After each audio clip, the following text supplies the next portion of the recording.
From the Oregon State University Extension Service, this is Pollination, a podcast that tells the stories of researchers, land managers, and concerned citizens making bold strides to improve the health of pollinators.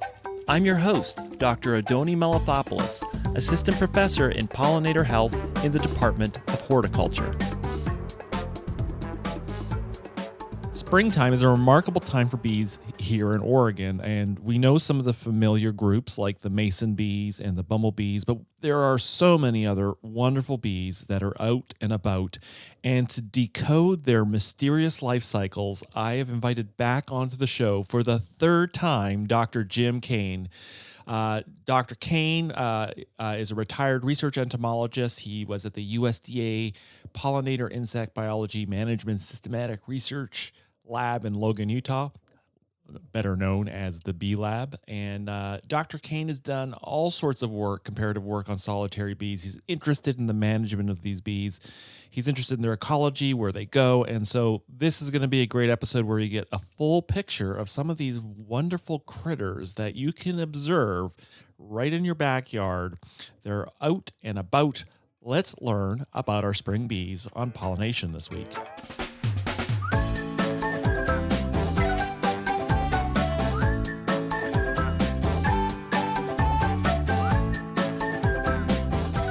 All right. Hey, Jim, how are you doing?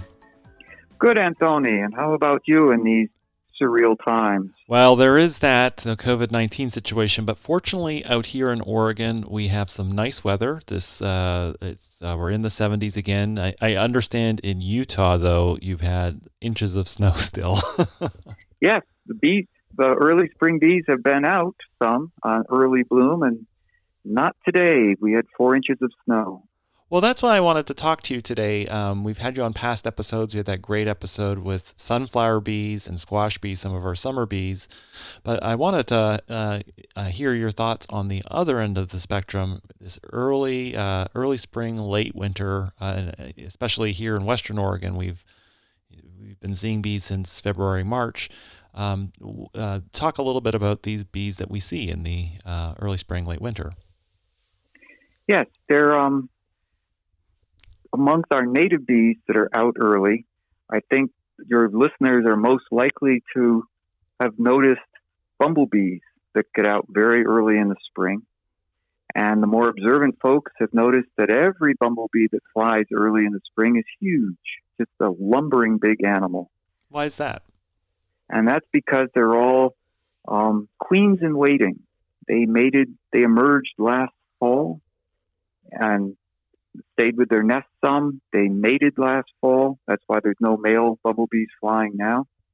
And they found a place which we don't understand very well, but they found some place to pass the winter, and now are up and about and trying to choose a nest site, get it readied inside, and provision the first nest cell so they can get their first daughters produced.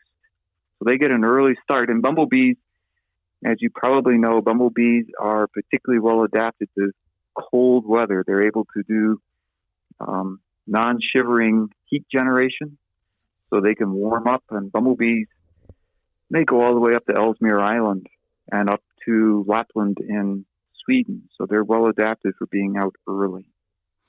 Okay, and so they're ready to go as well. They don't have a colony like the honeybees that are going to be active through the whole winter, but they will be active early and kind of, I imagine, starting to start their nests. Do we know how long it takes before a queen emerges and she starts initiating a nest? Not in the wild, because we don't know how to find their overwintering sites. It's one of the biggest mysteries of bumblebees. There's anecdotal accounts of where people have stumbled upon wintering sites in which there's multiple bumblebees tucked in, say, under mosses on a north-facing slope. But we really don't know how to find them. And yet that may be a critical time. We don't know. It may be a critical time in their overall biology is getting through the winter, though I suspect the critical time is trying to get a colony started in this highly variable weather in the springtime. I suppose that is a challenge because they may be able to forage a little bit, but they could run into, as we've had here and as you're experiencing out there, it can get cold for a week at a time, and they may have a very good foraging day, but then they may have a number of days when they simply can't get out and flying. Yes, that's right. And they're all ground. Most all of our species, not all, but most of them are ground nesters. So if with that cold, there's also frigid rain or snow melt, then now their nest cavity can be damp as well as cold, and they're trying to rear a larva. And they typically incubate their larvae to some extent, just like a hen.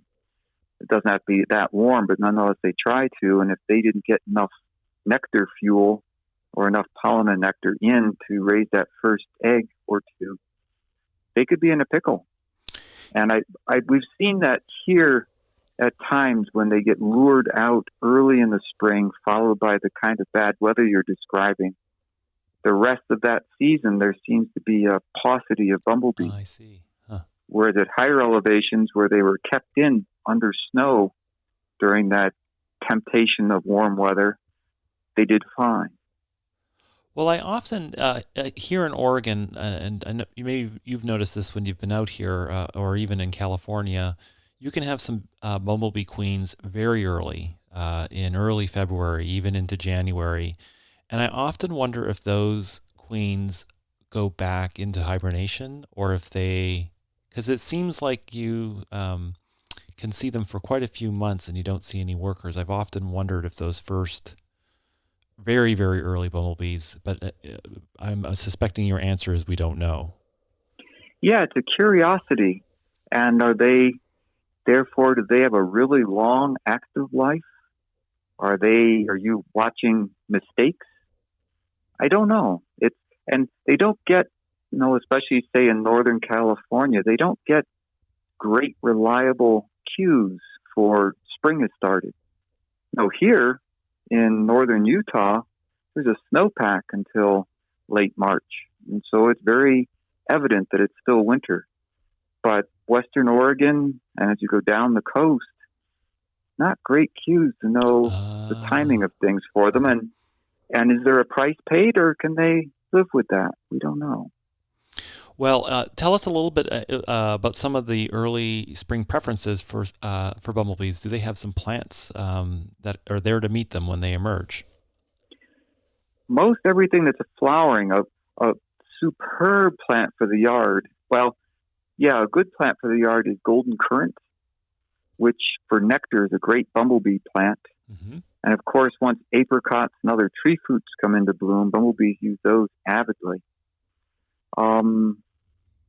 I don't see here in town, I don't see that many bumblebees that early. You were just telling me about out by the Dales, which is a good observation, that bumblebees and some other bees were using delphiniums. They'll use lupins, which are a pollen-only flower. But I guess I more focus on the solitary bees in my yard because I see them more reliably. Well, let's turn our attention to solitary bees, and there's lots of solitary bees that we think. In midsummer, we had the episode where we talked about the sunflower bees and the squash bees, the summer bees. Tell us a little bit about some of the genera that are common in first thing in the spring. Yeah, first thing in the spring. Actually, there's one more social group, which people probably wouldn't recognize as social, but it's the genus Halictus, a sweat bee. Genus Halictus and many of the little tiny sweat bees, the genus Lasioglossum, who are social just like a bumblebee. And they're out with the earliest of the spring bees. They're flying here already. They've been flying here for 2 weeks now. Not today because of the snow. And a great place to look or to feed solitary bees in your yard, but a great place to look too is pussy willow or any of the other willows. They're a magnet for all of these smaller bees for pollen and nectar. Besides those sweat bees, there's also the small carpenter bees, which you'll see at dandelions sometimes. They The small carpenter bees hollow out pith in, for instance, Himalayan blackberry stems if they're broken and dead, or raspberry stems if they're broken and dead, or rose stems if they're broken and dead.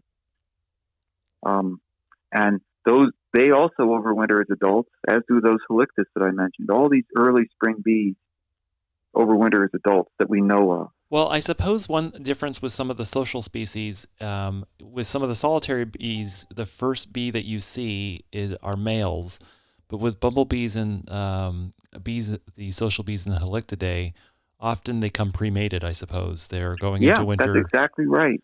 And it's a I suppose you could impress your friends if you're both interested in bees and tell them, well, I can tell from 5 feet away that halictus is a female. No way that's a male, or that bumblebee, and you'd be right. That's exactly right. And this is the case, even with those small carpenter bees. I know they're not. They have some degree of helping one another. Are carpenter bees mated before the winter? I forget that. Yeah, that's one I would have to check. I'm not. I need to pay more attention to them and maybe try rearing them and trying to have split stems where I can watch what goes on with them. But certainly they're out foraging early in the spring. But as you mentioned, for most of the bees that people are going to observe in the spring, they're going to notice the males will be the first to come out. Yes, that's because the males, they're not underground comparing notes with the females about when shall we emerge, and so sometimes their timing of when the males emerge and females emerge isn't perfect. And since almost all of our solitary bees mate only once, then if you're a male, you don't want to miss the dance. So you get out a little bit early. Sometimes you get out a lot early. But that's what they're after. And so bees like Andrena, for instance, that huge genus of the whole Arctic, of the northern hemisphere and cooler areas, they're out now. Some of them. Some of them will be out much later, but some of them are out in early spring. Blue orchard bees. Oh, yes. Well, is there anything about the behavior of the males that gives them away? These first bees that come out, is there something about how they... I've noticed sometimes they seem to be in groups, or they seem to be hovering around things. Is there any kind of stereotypical behavior of male solitary bees? It varies with the species as to where they consider to be a good place to encounter female. Some of them will have, and this is true in Andrena, work by Jan Tengo in Sweden, they'll have scent-marked patrol areas. You might call them territories, but they scent-mark foliage and stems in a small area, and that scent rides on the wind, and virgin females will come to that, and the males will mate with them. There's also, I see there's a very early Andrena here, Andrena hippodes, which I'll see around and every year it's the same thing. It's around the north side of our apple tree before it's even flowering. They'll be hovering around the twigs every year. And I don't know how they decide on where to be, but they do that. And then there's those bees, especially for some species that have nesting aggregations, where the males will cruise the aggregation surface, because that's the best place to be the first male to mate with a female that's emerging, is to be right there. If there's scattered nests, that's not such a good strategy. Oh, I see. Because if you emerge there, presumably you know where it is because you came out of it, and you know that evolution has sort of tended towards behavior that sort of cruises there because your likelihood. So that sounds like a great strategy. You can just as soon as she pops out, you can find her. Yeah. If you're looking at flowers, males, of course, aren't collecting pollen. So if you see an individual with a pollen load, you immediately know it's a female. And in addition, the males oftentimes are cruising. So it's just flower, flower, flower, flower, flower, flower, without much pause. And occasionally they'll stop to drink. So that can be a giveaway. Okay. Males of some genera, some Andrena, the Anthophora that you were talking about seeing earlier over on on the east side of the gorge have a yellow face. And if either sex of a bee species has a yellow face, it will be the male. Oh, that's good to know. Okay, great. So that's handy too. You have to get a little closer to see that. Tell us a little bit. So some of these bees that you've talked about, like the Adrena, are they nest in the soil. But I imagine, how do they know that it's springtime? And aren't some of them dug way deep down in the soil? Yes, a lot of them go quite deep. 2 to 3 feet is not uncommon, or 15 inches to, say, 30 inches. I worked with a bee in the southeastern U.S. when I was there, what I dubbed the southeastern blueberry bee, and discovered that it was, in fact, an important pollinator of wild as well as commercial blueberries. Right. Yeah. It's also a ground nester, down a couple feet, and it tended to emerge at about the right time for blueberry bloom, even though blueberry bloom varied from year to year. But I could not come up with soil temperature markers, air temperature markers, nothing that was working with climate modelers, nothing that was predictive. They must be in their cells with little scratch marks. It's day 1, day 2. It could be that. The other one that I wondered about at the time, I wondered, well, maybe it's the first warm rain, because warm rain, otherwise the temperature doesn't vary much at that depth year round. Yeah. It's very constant, like the basement of a house. Right. And I wondered maybe the first warm rain, well, I couldn't make that work. I've got here in Logan, I now have 22 years of tracking of first arrival of Halictus rubicundus at their nesting aggregation each year. And it varies over a 6 to 7 week period from mid-March to the end of April. And what are they paying attention to? It's obviously not a calendar or an internal clock that works like a calendar. They're ground nesting, so they can't use day length. Mm-hmm. It's a real puzzle, which we would like to understand. Maybe it's an internal clock that is somehow thermally cued, or maybe it's an internal clock that first, if you think of blueberries, for instance, they have to fulfill chill requirements first. And only after they fulfill chill requirements will they be responsive to warmer weather. So maybe it's something like that, which is a little bit complicated to model. How puzzling. I've also heard, I thought I heard a rumor once, someone suggesting that some of these bees move to the soil surface at some point. It's not just a straight dig up from where they've been nesting. Is there any truth to that?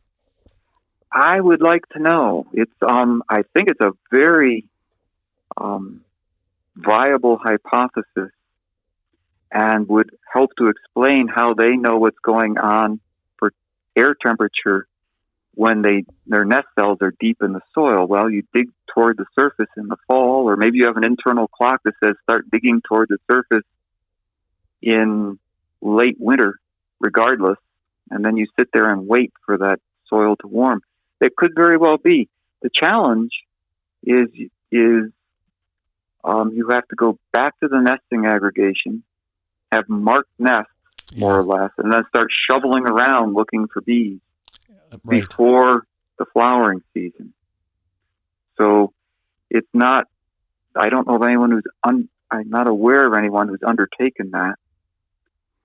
But if you had a fairly dense nesting aggregation of a reliable early spring bee, it would be, you could really have an insight with that. It would be fascinating to know. Oh, you always lay down some really great threads to pick up if there are graduate students out there. These are some great questions to pursue.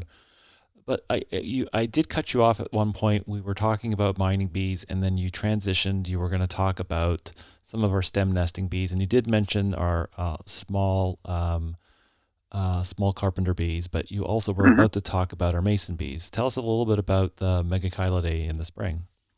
Yeah. For those mason bees, or megachilids, especially the mason bees, the genus Osmia, all Osmia overwinter as adults inside their cocoon. So they transform to an adult in the cocoon in late summer, early fall, and then sit there as an adult waiting for spring. The big advantage for early emergence is they've done all their development. So you have warm weather, all they need to do is chew out of the cocoon and they're ready to go. I remember this is in stark contrast. We had you on in another episode where you were talking about alfalfa leaf cutting bees, where they don't go through winter fully developed. They really need some summer heat to finish the development the next year. Yeah, they're a post-feeding larva or a pre-pupa. It looks like a larva. It looks like a fully fed larva. That's their wintering stage. So then they've got to have enough warmth to pupate, go through all the development that transforms a bland little grub into a snazzy bee, and then emerge. So they need warmer weather. Now there must be. So what you were coming back, you were talking about the osmia, and the spring ones are overwintering as pretty much full adults. There must be some kind of a cost to that, or is it? I guess the other point of it is they started in the spring, so they have the whole summer to finish development. Is it? Do we suspect it's an evolutionary strategy? As you sort of posed it, is like then they can get out first thing, or is it just a happy consequence? It certainly has its advantages for the early spring bees, I think, in that they can get out. Though the cost is the variable weather we were talking about. The advantage is there may be less competition for pollen and nectar because there's only a handful of bee species flying. And they can complete their nesting cycle before most of their nest predators or parasites become active. All right. Which is probably an advantage.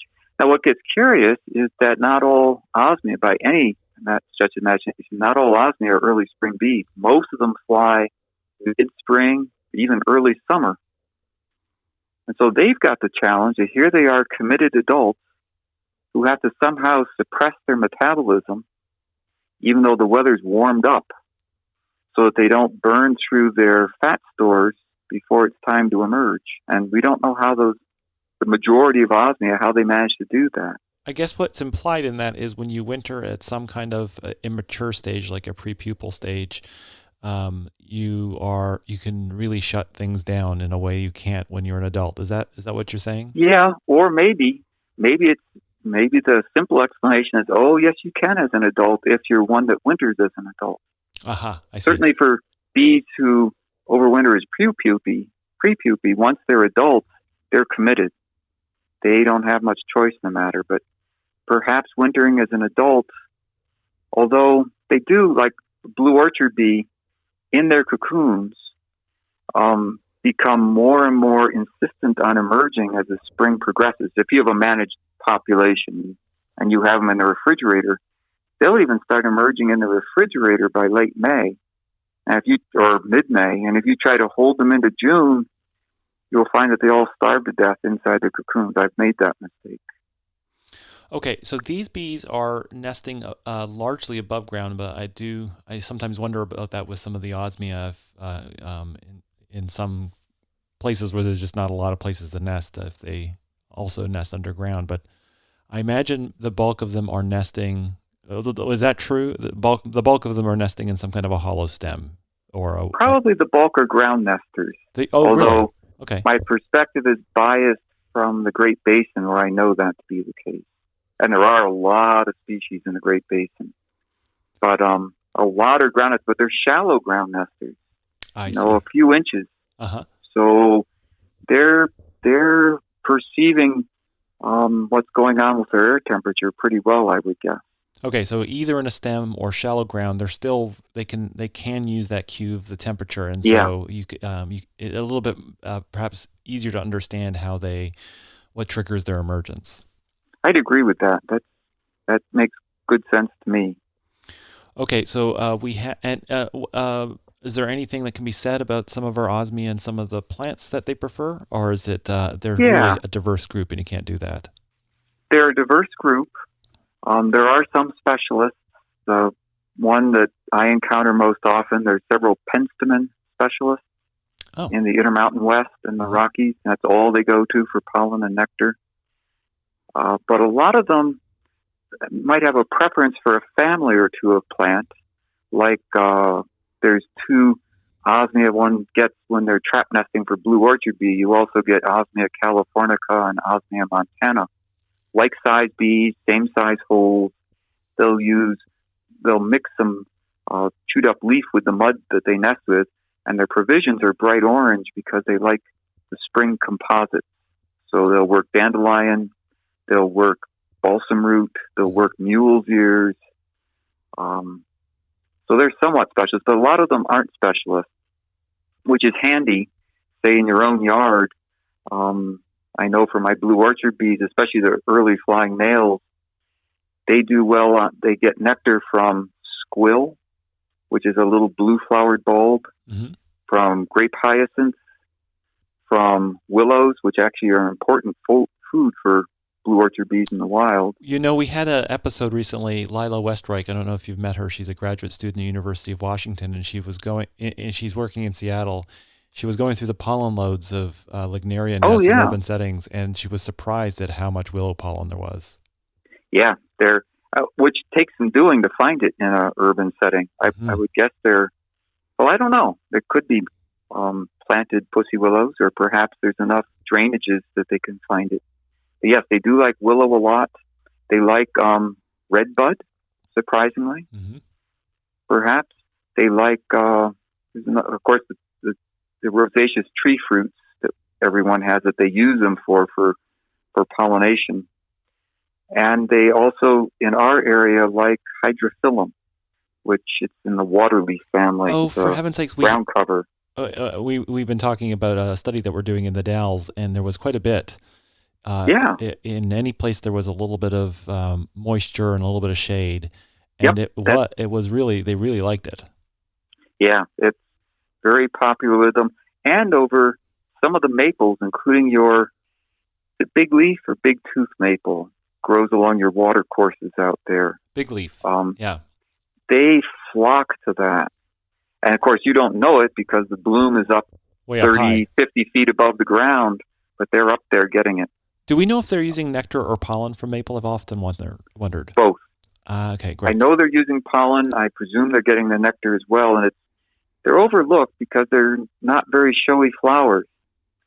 But in fact, maples are an important one for a number of early spring bees.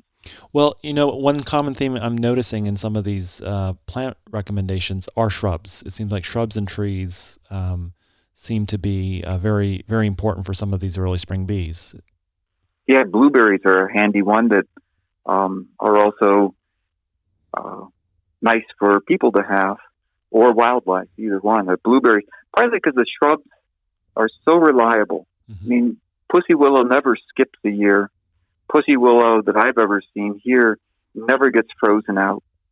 So every year it's a reliable bloomer, and that's a great thing for the bees. Okay, that's a great tip. So we've covered some of our stem nesting bees. Are there any other species you'd like to draw attention to? You were mentioning seeing over again on the east side of the gorge. Yep. You were seeing Anthophora and Habropoda. Well, or at least Anthophora. Anthophora, and I know that on the coast though we have those. We have a Habropoda on the dunes as well. So they're. Yeah, and a number of those get started really early. They're difficult to tell the two genera apart unless the species have distinctive attributes. They look like worker bumblebees. You know that. You've seen them. And yet they're flying at a time of year when there aren't going to be worker bumblebees. They're going to be all queens. And so it's one way you can identify them. They also carry their pollen dry in the hind legs.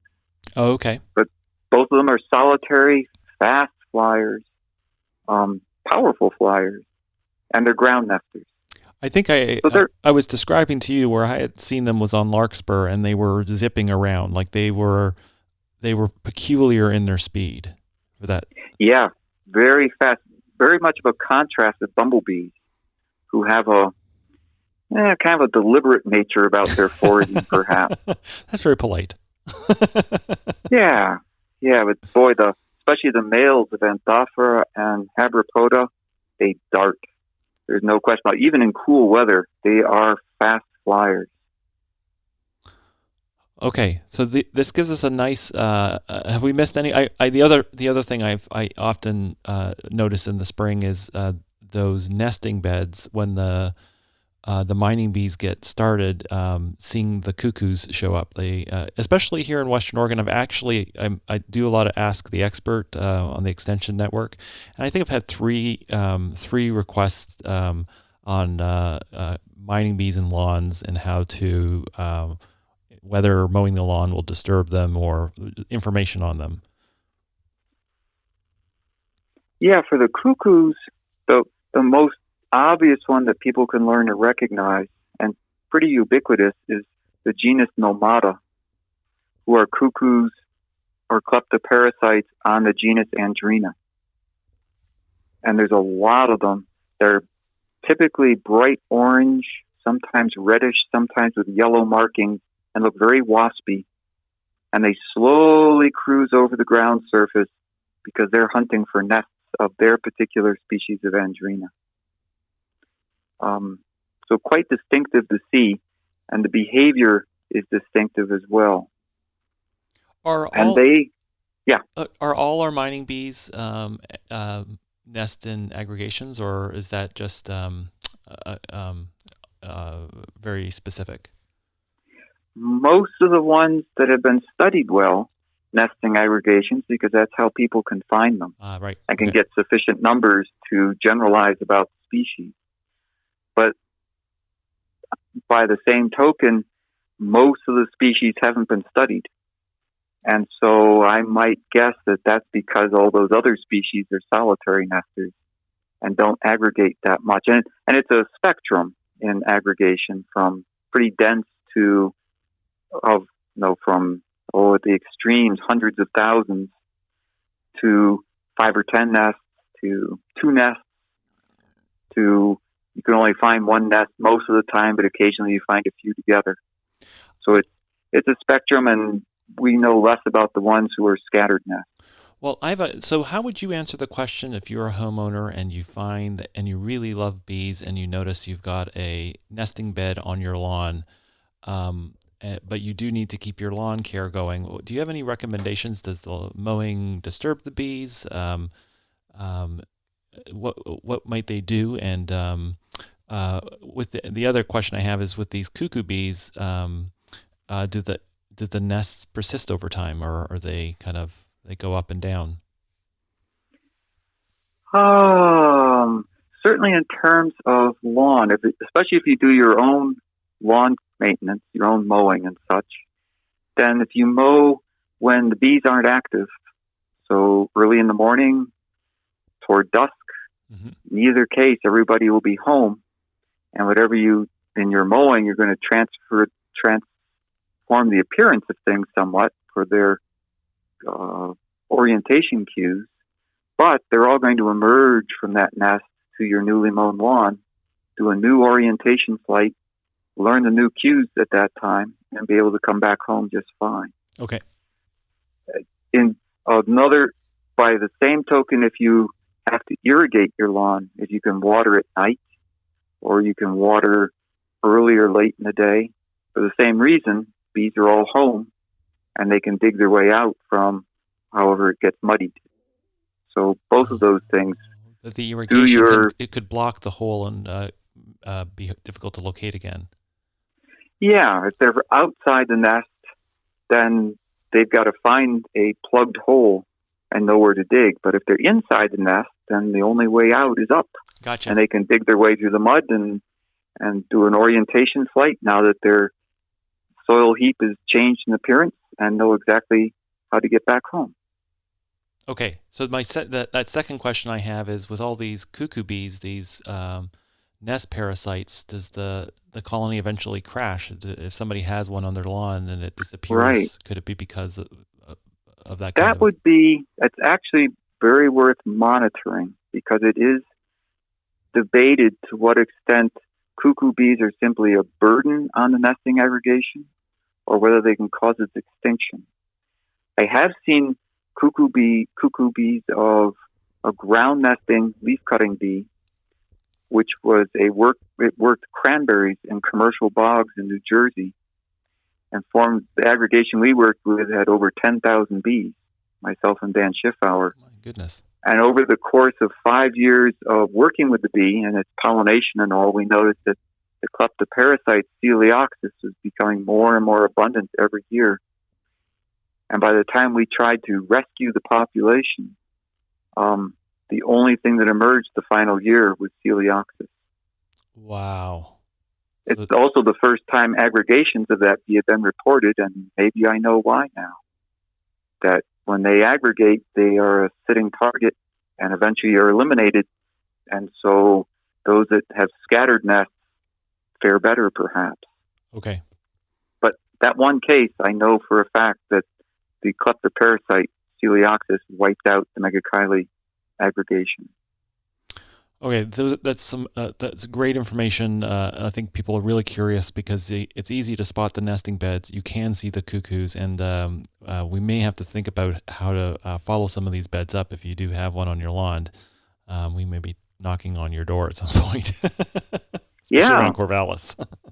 Yeah, so I think it would be because it's not that hard to track. Mm-hmm. You just take a particular time of day and a particular, once females are nesting, and you just say, okay, I'm going to count all the cuckoo bees and all the host bees that I see in 5 minutes and write it down in my annual diary and just track that for 5 or 10 years. And see, in Great Britain, there's a number of, for lack of a better word, amateurs, natural historians, people who have other day jobs, who report that kind of stuff in publication. And some of it's the only observations we have. It's very valuable. That's great. Well, moving on to what people can do. So just thinking about if you're a woodland manager, or you have a farm, or you're a gardener, what are some of the we've already talked about some of the things that can be done, and you were talking about willows. You were talking about things like redbud. Some of these are maples. What are some of the other plants that people might consider to sort of serve this broad range of early spring native bees? Yeah, and my perspective is from here in the Intermountain West, so over in northern Utah, so not all the plants will apply. And then you've got some over there. All members of the blueberry family are good choices, but you've got acid soils where they prosper, whereas we have alkaline soils. But blueberries in general are great bee plants all around the northern hemisphere. Blueberries, cranberries, kinnikinnick, who am I trying to think of? Manzanitas, exactly. All those are great bee plants. And you'll notice that a lot of the visitors of those use their flight muscles to buzz the flowers to cause the pollen to rain out of the anthers. It's very much like bumblebees do with tomatoes in your garden. Same action, same result. Oh, this actually reminds me. One bee I think that we missed is we talked about the sunflower bees, but it has a relative, a spring relative. Oh, some of the bees in not Melisodes, but the genus Eucera. Yeah. Yes. Eucera are not the earliest spring bees that I know of, but they're definitely out on the spring flora. And Eucera also look a little bit bumblebee-like, perhaps. Look a little bit like Anthophora, perhaps. I've mistaken them sometimes on the wing. As you and I were talking about before the program, the male Eucera, however, are very distinctive. Their common name is longhorn bees. And that's because the male's antennae are 2-3 times longer than the female's antennae. They're long enough that they reach back to the abdomen. They usually have a yellow face as well. And so if you see a bee the size of a squash bee, but in the spring, and it's got long antennae like that, it's going to be a species of Eucera, of which we have in the Great Basin 6 to 8 species that are common, and some others that I don't know as well. I mentioned them because I have seen them on flowers with long corollas, but I've also seen them on manzanitas, and I'm not sure if that's just coincidental. The male's just looking for nectar anywhere they can find it. But the whole family, the heath family, the blueberries, the manzanitas, and all, are unusual amongst buzz-pollinated flowers in that they have nectar too. I see. Most buzz-pollinated flowers are nectarless, Really? but Huh. but in the case of the blueberry family, they have nectar as well, and so males might visit those flowers just to get a drink Hmm. or to search for females. Females will get a drink and get pollen. They don't have to have a second host for nectar. So I can imagine them visiting those. I've also seen them on occasion, large numbers of one species of male Eucera at balsam root flowers, Yes, which, definitely. it's a shallow, it's a composite head, but they're walking on what they're foraging at, so it's a little bit tricky with those long tongues. But if it's the only nectar show in town, that's where they will get their nectar. Okay, so we did talk about plants in the blueberry family, shrubs. We've got lots of them that grow out here. Are there any other plants that you... I guess the one thing I did wonder about was spring composites. In a lot of the east of the Cascades, we have balsam root. Are there other... but mostly I think about those composites being summertime composite. Is there any spring composites that people can incorporate? The comps are primarily summertime flowers, especially the annual ones. The perennial ones, some can be in the spring, so like your dandelion or your balsam root that comes back from a taproot. And so sort of like bees wintering as adults, they can get going early. But that and a little bit later mule's ears, which is the genus Wyethia, are the earliest ones I can think of other than the dandelion. Otherwise, most comps come on later and are great summer plants for bees. Is balsam root difficult to grow? It's slow to grow. I tried some seed here at the house, and I got them to a 2-leaf stage after 5 years. Oh, gracious! And that was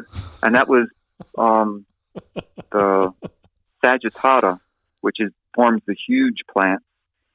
There's also one hookeri, which is a smaller rosette of leaves that I'm told some growers manage to get them to flower in their 5th year from seeding.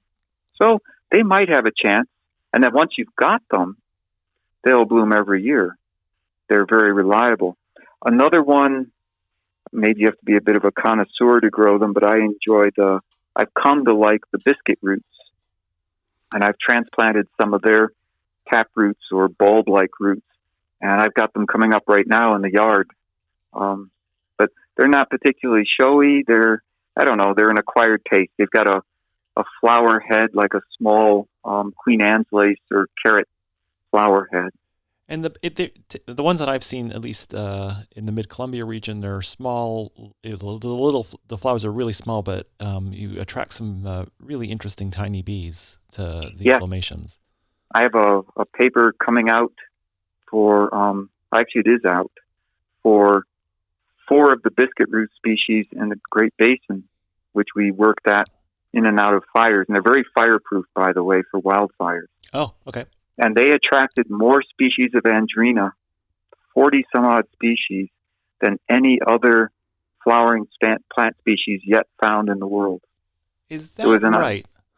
Just Andrena just swarm it, and yet only one of the Andrena is possibly a specialist on lomatium. All the rest are generalists, but they gravitate towards it. What are they getting from it? It's such a small little flower. Pollen and nectar. Mm-hmm. It's pretty fast for them to collect the pollen, and small amounts of nectar, but it's a reliable bloomer, and they do very well with it. I was surprised how few of them were specialists. I was expecting a number of specialists given the circumstances, but that wasn't true. Is lomatium a difficult plant to grow, the biscuit roots? From seed, it's in the same family as horseradish and parsnip, and carrots for that matter. And for those folks that like to grow parsnip, you know that the seed only is viable for a year. It's a funny seed. And so biscuit root, you can grow them from seed, but you need to plant them in the fall. I see. Try to hold on to them till the spring or till the following year, and they'll all be dead. I've had better luck digging up bulbs, or taproots, not bulbs, digging up taproots. If it's one of the big species, look for young plants, because the taproot a former technician of mine dug up one big one, and it was the size of, oh gosh, what would it be? Somewhere between a grapefruit and a volleyball. Oh my goodness. It was huge. So go for the smaller one, Okay. and then you'll actually be able to dig it out without damaging it in less than an hour. Well, these are some great suggestions. Do you have any other? Yeah. Yeah. One other spring bulb that I've come to like a lot, and I've been studying it as well, is camas lily. And bees will use both the wild plants and they'll also use the cultivated plants. And it's a pretty flower, and a diversity of bees use them. You have the name is slipping me at the moment. You have a faculty member at one of the smaller schools in Western Oregon who's been studying them for a number of years. She's probably the world's expert on them. Really? Camas lily is a nice one to have in the yard, and these bees will like them. On the other hand, although bees will use them some, but little, but daffodils, tulips, crocus, bees will use them some in a pinch, but they really aren't workhorse flowering species for the early spring bees. Yeah, I've been noticing. There's a really nice native plant garden close to campus here, and I've got mason bees there, and I noticed they're using them. I'm not sure if they're collecting pollen or just collecting nectar. Oftentimes, I think they're just getting nectar from them. Mm-hmm. Where they're native, a fair number of those are beetle pollinated, from what I'm told. I see. Mm-hmm. In Turkey and other places. So we've got some bulbs. We've got some. We've covered some forbs and some shrubs and some trees. Is there any other kind of go-to plants that you find very reliable? Maybe for people who are looking for a less complicated plant to grow. I would say pussy willow. The only thing is you got to keep it pruned back to keep it attractive. Yeah, and golden currant. I like, and the fruit is good on golden currant. It's very good eating, especially in jellies. We're really fortunate here at OSU. The USDA plant, they have a currant breeding program, and I always love going there to see the bumblebees, and they certainly are having a great time going from flower to flower. Yeah, they're a nice one, and you'll see those out in nature too. I've seen them along the big stands along the Snake River in places. Small willows. I know. I guess one of the things with willows is that people don't want a huge plant in their yard. Are there some smaller willow varieties that? There are smaller varieties. I don't know to what extent they're available commercially. Mm-hmm. But yes, there's a number of alpine and Arctic willows that are ankle high. Oh, really? Okay. But I don't know if they're in the trade or not. That'd be worth looking for. I know there's some blueberries that are half-height blueberries that would work well if you have acid soils. And certainly something like kinnikinnick can make a really nice ground cover. Really pretty, I think. But those would be one of the most things that you would seed, of course, end up flowering. Well, at least in places that have snowpacks like we do. Anything that gets seeded can't flower very early for the most part. It seems, unfortunately, that what can get flowering early are amongst things that started seeds or weeds. So burr buttercup can bloom very early, but is not desirable. But otherwise, something that's perennial is your best bet. And I don't know, you have other things over there like daphne and rhododendrons that might also be good. And of course, apricots and all the tree fruits like apple or crab apple, even ornamental crab apples, absolutely, most of them are great bee plants. I have to say one of the things I've really I thought for mason bees works really well is rosemary. It's early enough that it's blooming before emergence, and it just carries you all the way through to almost, I mean, it's still blooming now. It's been blooming for a month, and it'll continue to go. Wow. That's a real contrast with places like here that have a snowpack.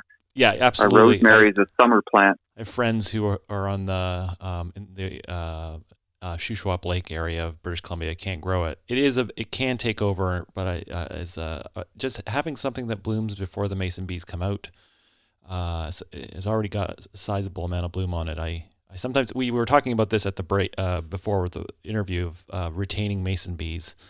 I sometimes wonder if places that are successful have a good amount of bloom already there, but I'm not sure.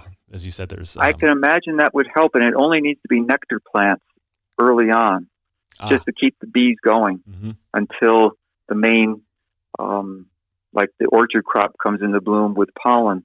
But early on, if they can get nectar, and in the case of the females, some pollen, because they do need some pollen to mature their eggs, but nothing like their pollen needs for provisioning nest cells. So henbit is one. I don't know if it grows over there in lawns or not. Scutularia, I think it's the genus, perhaps. I don't know it. But that's one that bees can use. We don't have it here, but I had it in Alabama, and we had it in New York State. It's not the greatest smell when you cut it, but it blooms very early, and there's bees who like it quite a lot. I know it. Yes, I've seen it. I've seen it growing in some orchard floors, and that's one of the flowers that I saw. I was able to see some Anthophora on. Ah, okay. Yep, that's Anthophora and Habropoda used it in Alabama, especially the males. They'd have little purple stripes on their face from where the anthers hit them as they probe for nectar. Huh. Well, this has been great. Thank you so much for all these suggestions, and thanks for introducing us to the spring bees. We will have to get you back on. I think this is the third episode. We'd love having you on the show, but thank you so much for being generous with your time and giving us a little glimpse into all these wonderful bees that are flying around right now. Well, I'm very happy to provide that, and you have so many people over there in Oregon who have got a passion for bees that want to make sure that we feed that passion. That's fantastic. Keep an eye out on your yard. Keep your eye out in parks. Have a camera at hand, maybe a vial to put bees into, and see what you've got, because there's discoveries to be made. Thank you so much, Jim, and stay safe. Very good, Anthony. Goodbye now.